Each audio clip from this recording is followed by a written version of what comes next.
Ay, the bus is busing, oh. Oh. Si Pukot kayo dyan, si Pukot. Ay, mga pupunta dyan si Pukot. Ayan na yung bus. Chares. Alikabok! So, we are heading to village. The hotel owner, Rahman, he invited us to his village. Mistiso sila, no? Mga Pakistani, mistiso, no? Shukriya. Ginawa ako ng Quezon City yung Pakistan, no? Yung pabalik-balik ka na lang. Ganda, no? Gusto ko talaga yung mga ganyang puno.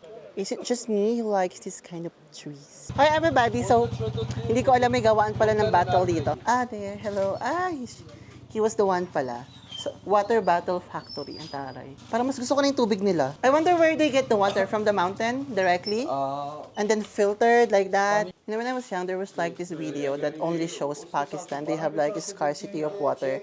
People are actually like fighting just to get like a bucket of water. But Pakistan is so big that you can actually see like a lot of places here like that. See, I told you, you can see a lot of things here in Pakistan. There's no scarcity of water. Maybe in some areas, yes. Even in the Philippines naman, in other part of the world, kapag wala ka talagang source of water, edi wala.